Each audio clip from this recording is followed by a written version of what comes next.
Good morning, children.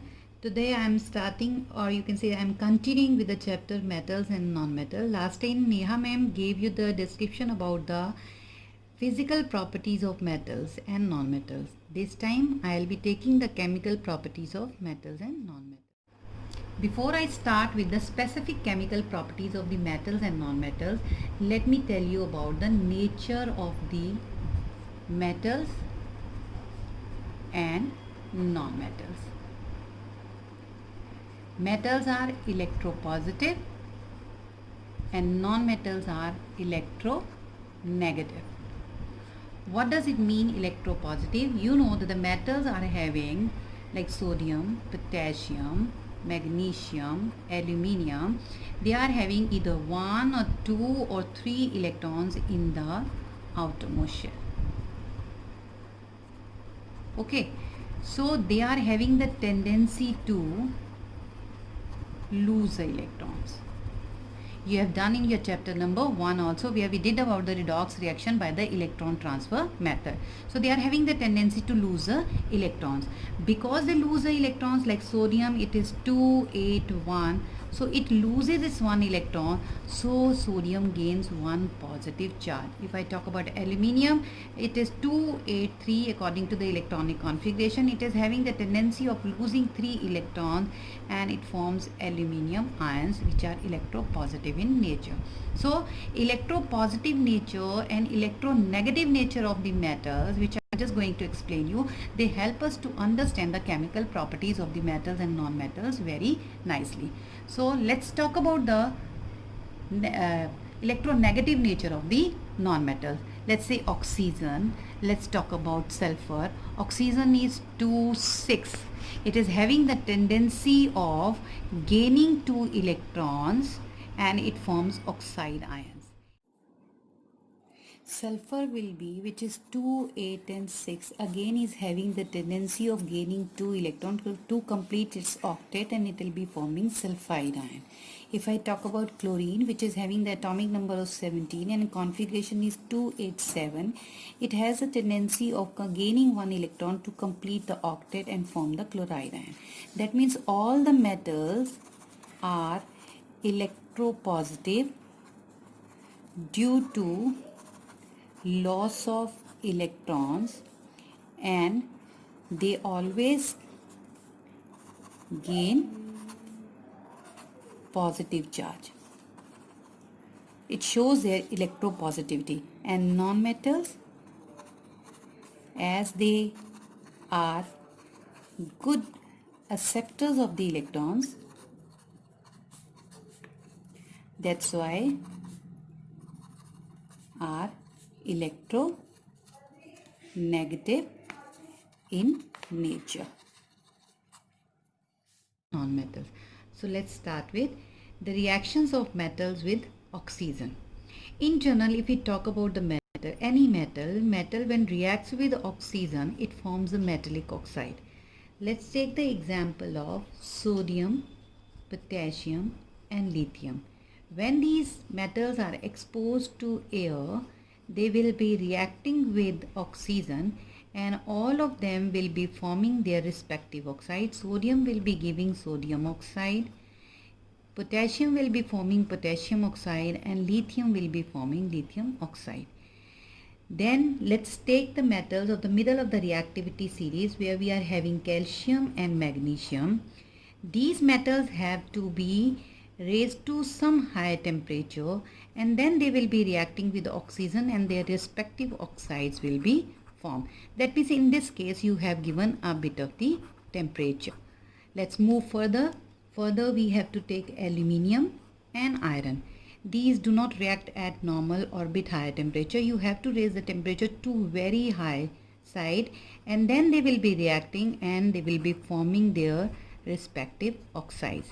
Fe2O3, that is ferric oxide, and the aluminium oxide by aluminium. In case of iron, if we take an iron rod and that is subjected to very high temperature, it will not be catching fire.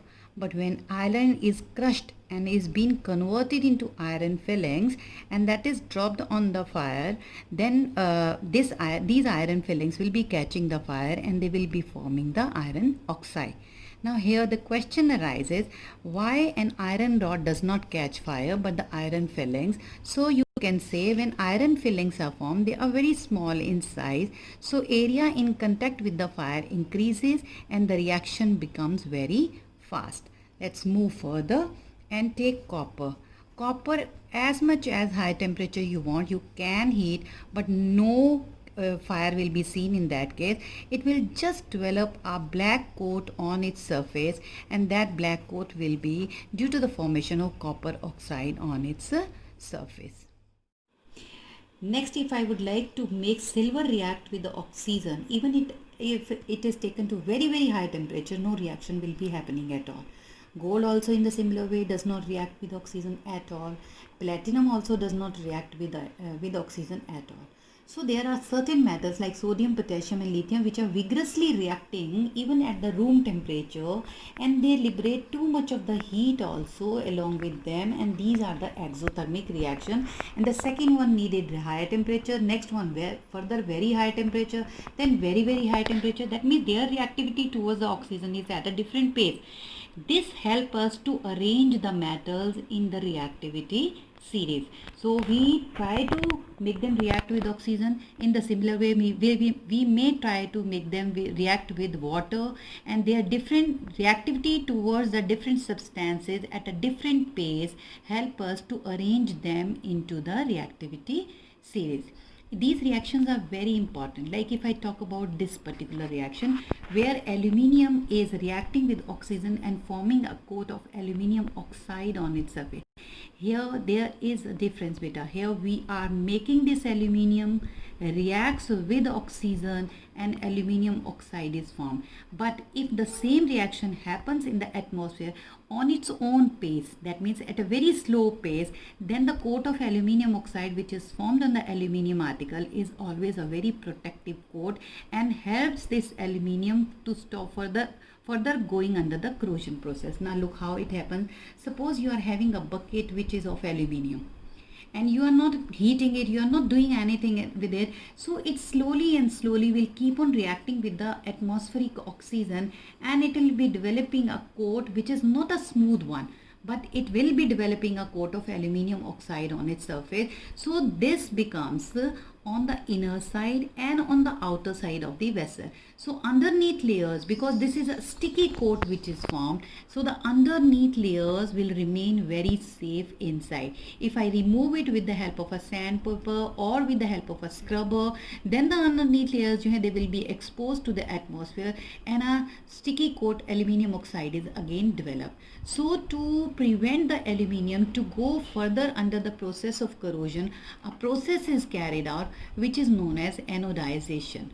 Okay, anodization is the process which means aluminium is kept as at anode and sulfuric acid is taken as an electrolyte. Okay, then the current is passed and aluminium develops a coat of aluminium oxide which is a thick coat developed, and this thick coat always protect the aluminium from the further corrosion.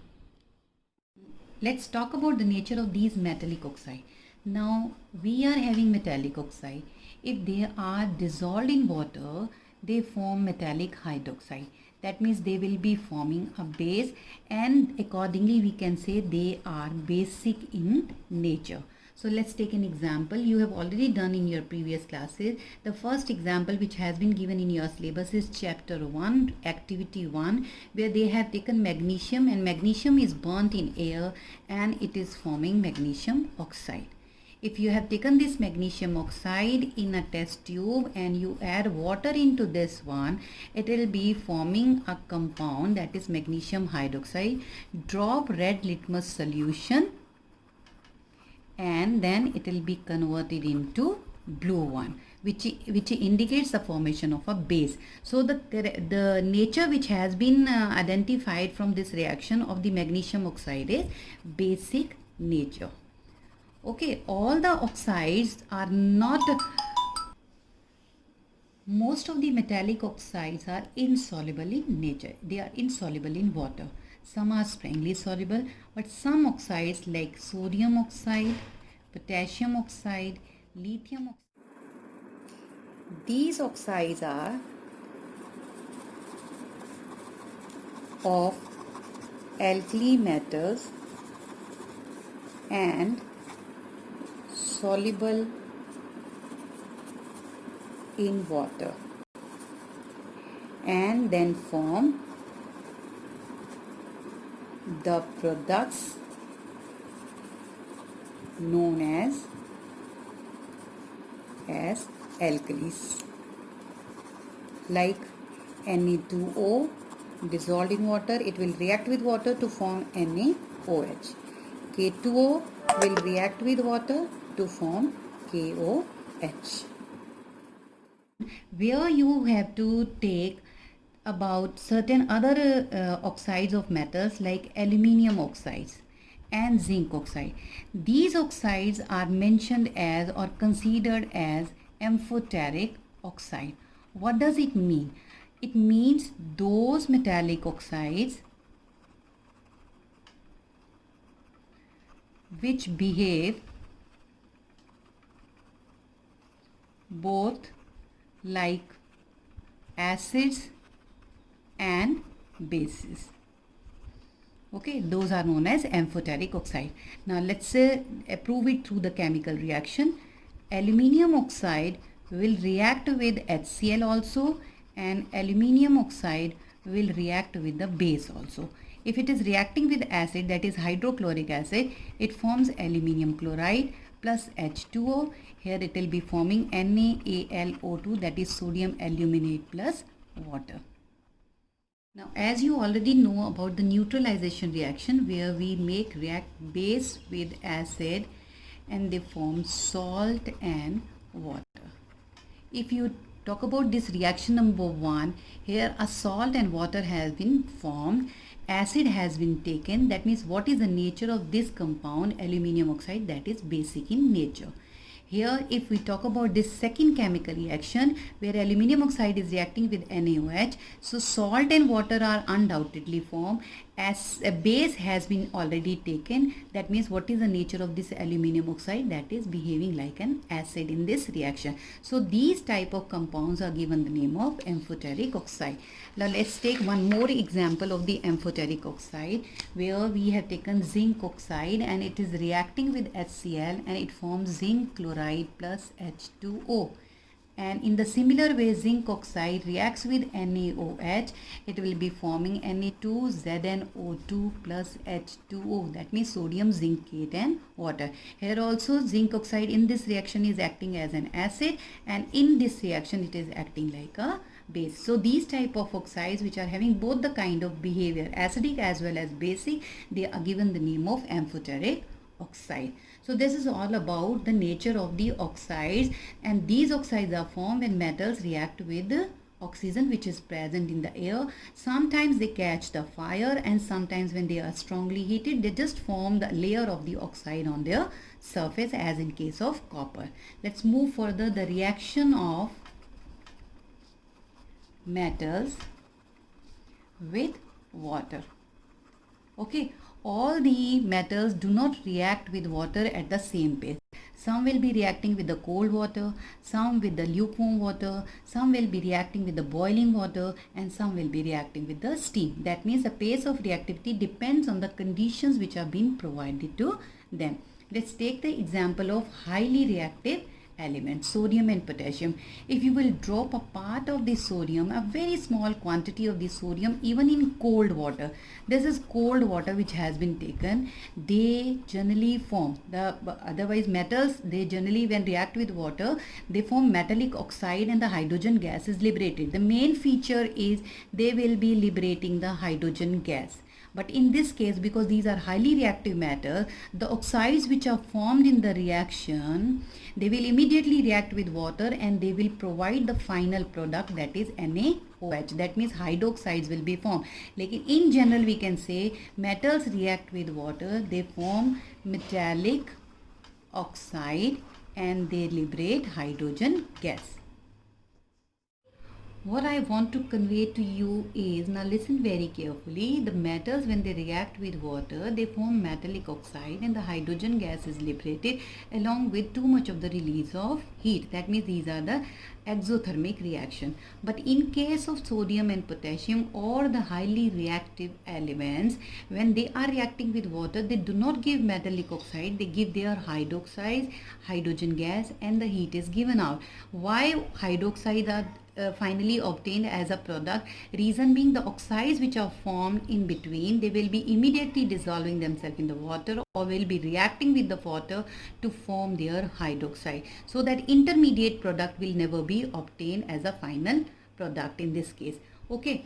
Next one is, if you talk about the calcium and the magnesium, they will be reacting with the water which is at bit higher temperature, and they will be forming their hydroxide, and calcium, this magnesium will also be coming as magnesium hydroxide plus hydrogen gas in both the cases, and the heat will be given out.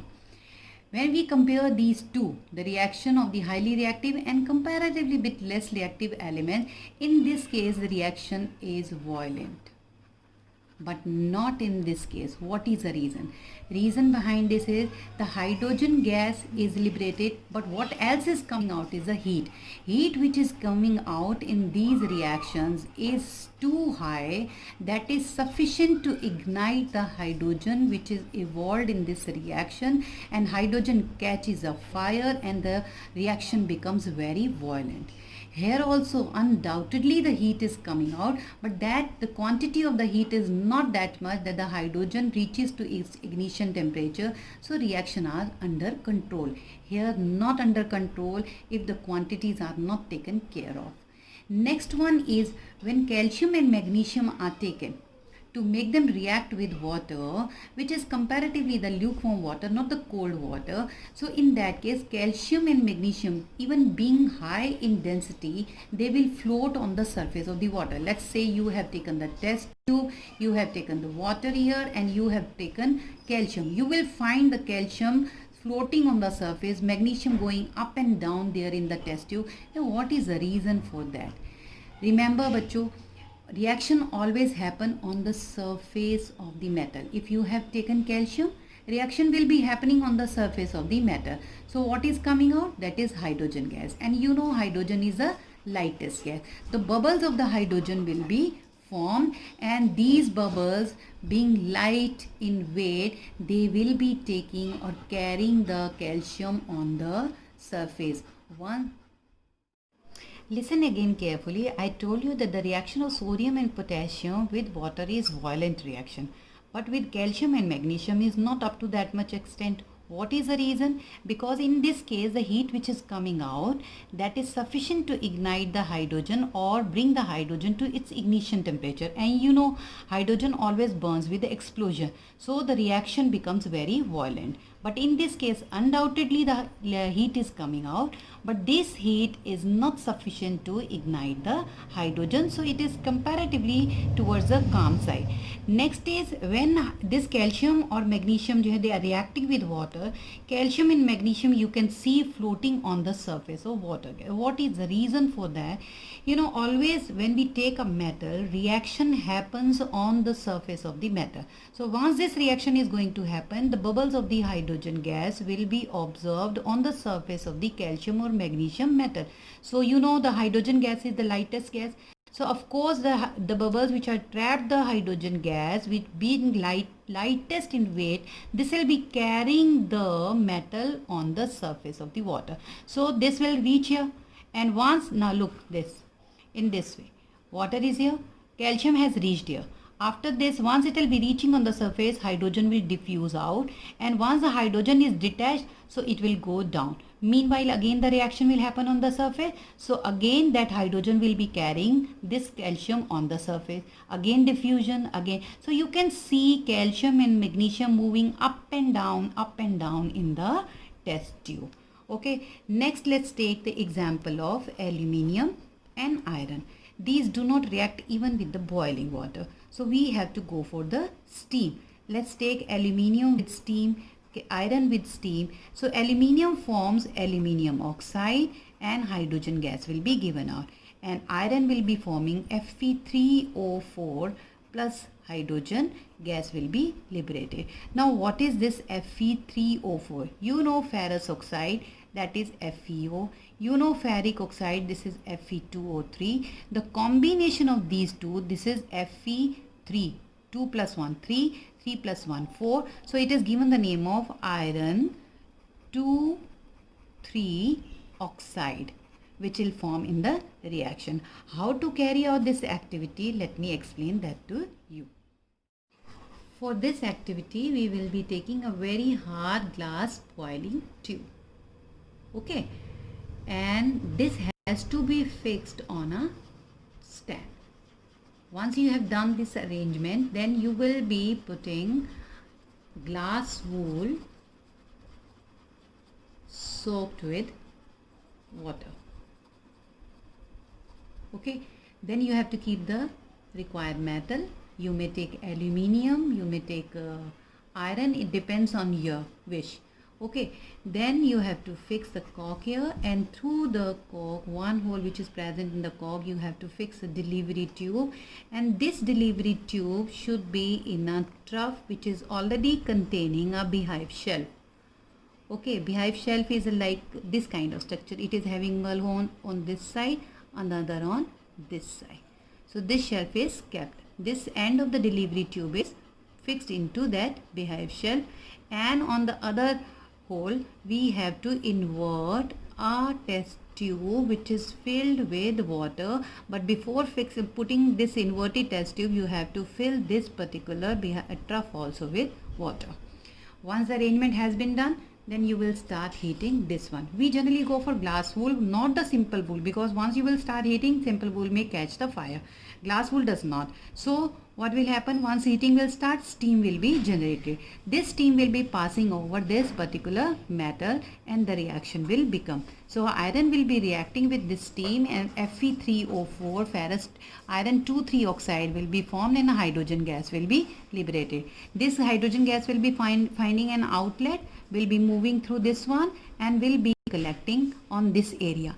Now look beta, here the downward displacement of water is the way of collecting the hydrogen gas. What does it mean? Hydrogen being the lightest, definitely it will start rising up. So water which is there in the test tube will start going down. That means hydrogen is pushing the water in the downward direction. So downward displacement of water will be taking place, and hydrogen will keep on collecting on the top. Once the whole test tube gets filled up, we will put our thumb there, and this will be taken in the revert position, and then you bring a burning matchstick nearby, and the pop sound will be observed. This is all about for the today's chapter. Next time I will be continuing further with the chemical properties of the metals and non-metals.